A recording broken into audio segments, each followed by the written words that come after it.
নমস্কার, খবর সময় বাংলায় আপনাদের স্বাগত। আপনাদের সাথে আমি শুভম। জানিয়ে রাখা প্রয়োজন, কলকাতার পর এবার শিলিগুড়িতেও একের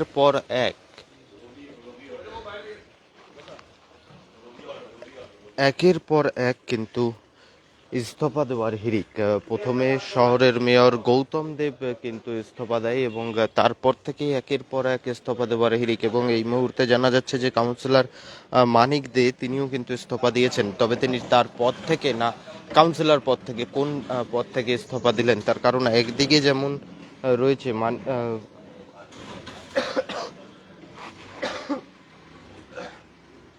গৌতম দেবের ইস্তফা দেওয়ার পর যে বোর্ড ছিল সেই বোর্ড, অর্থাৎ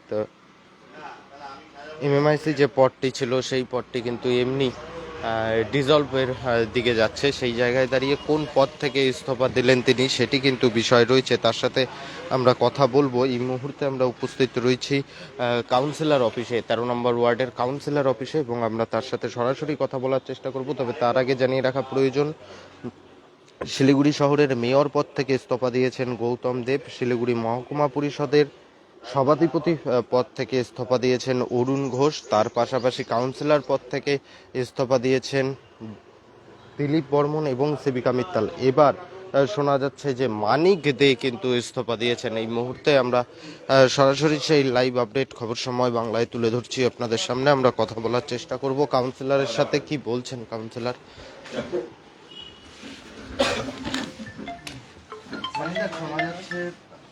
একটু ওয়ার্ড অফিসে আসবে। এই মুহূর্তে আমরা উপস্থিত রয়েছি সবাইকে বাইট দিচ্ছ কাউন্সিলর অফিসে। হ্যালো।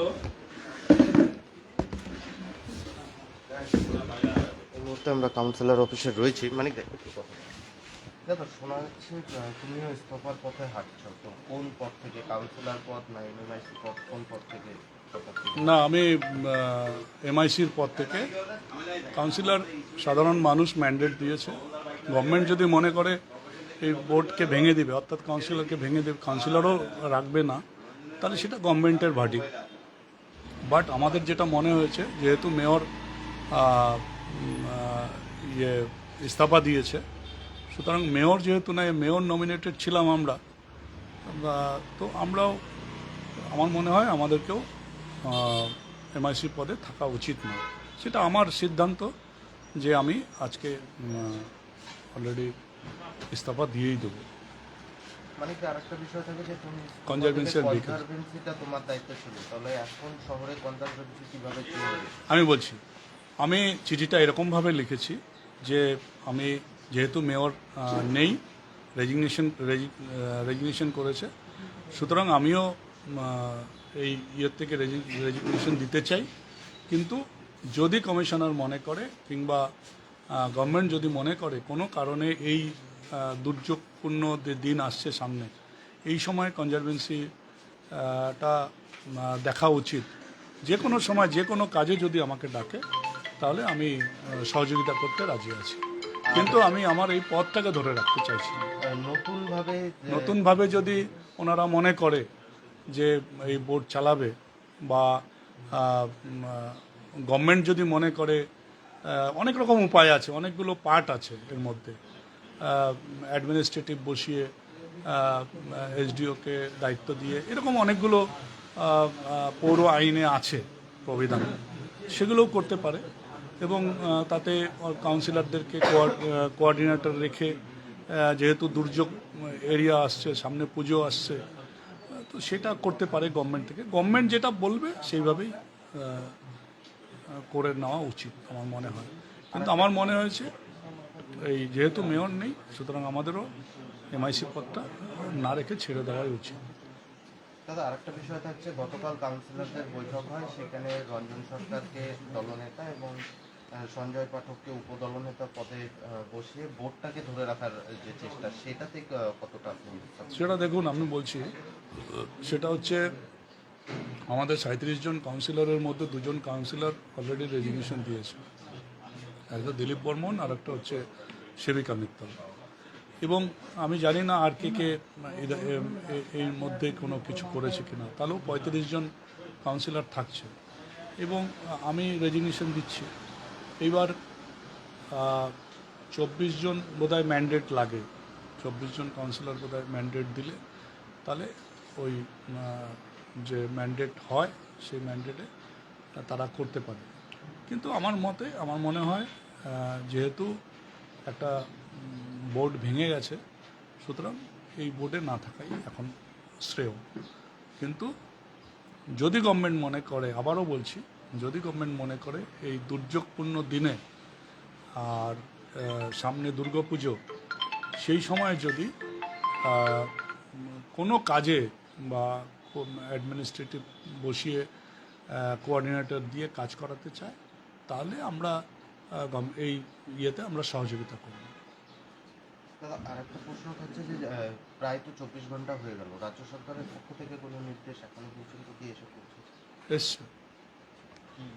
এসছে, সেটা হচ্ছে বলেছে রাজ্য সরকার থেকে যে 3 দিনের সময়সীমা, 3 দিনের সময়সীমার মধ্যে যারা মেজরিটি আছে তারা ঠিক করবে, কিন্তু তারা বোর্ড গঠন করতে যদি গঠন করতে চায়। কিন্তু আমার মনে হয়েছে আমি এমআইসি থেকে রেজিগনেশন এসেছি।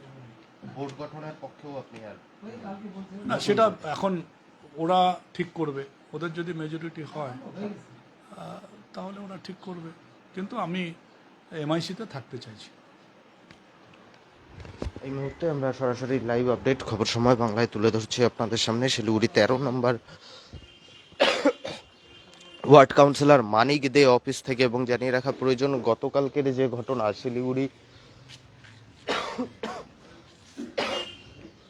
শিলিগুড়ি পুর নিগমে কিন্তু গতকাল কাউন্সিলরদের একটি গুরুত্বপূর্ণ বৈঠক হয়। অর্থাৎ শিলিগুড়ি পুর নিগমে যারা তৃণমূল কাউন্সিলর রয়েছে তারাই কিন্তু গুরুত্বপূর্ণ একটি বৈঠক করেন এবং সেই বৈঠকে সিদ্ধান্ত হয় যে রঞ্জন সরকার দলনেতা এবং উপদলনেতা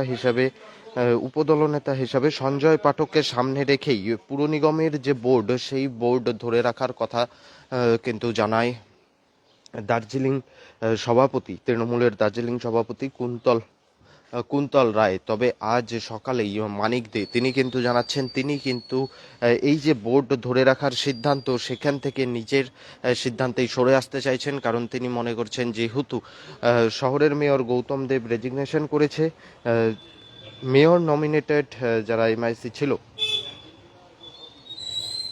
মেয়র নমিনেটেড যারা মেয়র পরিষদ ছিল তাদেরও কিন্তু ইস্তফা দেওয়া উচিত এবং সেই ভাবনা থেকেই তিনি মেয়র পরিষদ পদ থেকে ইস্তফা দিলেন। এবং পাশাপাশি বোর্ড ধরে রাখার যে ব্যাপার, রাজ্য সরকারের পক্ষ থেকে তিনি কিন্তু জানালেন যে রাজ্য সরকারের পক্ষ থেকে 3 দিন সময়সীমা বেঁধে দেওয়া হয়েছে এবং এই 3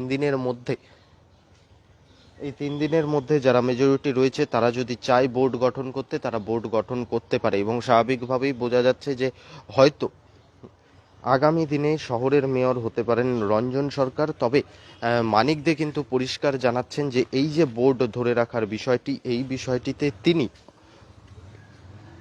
সহমত পোষণ করছেন না। এই মুহূর্তে তিনি কিন্তু সে কথা জানালেন। এই মুহূর্তে আমরা সরাসরি লাইভ আপডেট তুলে ধরলাম আপনাদের সামনে শিলিগুড়ি পুর নিগমের গুরুত্বপূর্ণ লাইভ আপডেট আমরা তুলে ধরলাম আপনাদের সামনে শিলিগুড়ি 13 নম্বর ওয়ার্ডে থেকে। পরবর্তীতে শহরের আরও নানান আপডেট নিয়ে জড়িত থাকবো আমরা। ততক্ষণ দেখতে থাকুন খবর সময়, চোখ রাখুন খবর সময় বাংলায়।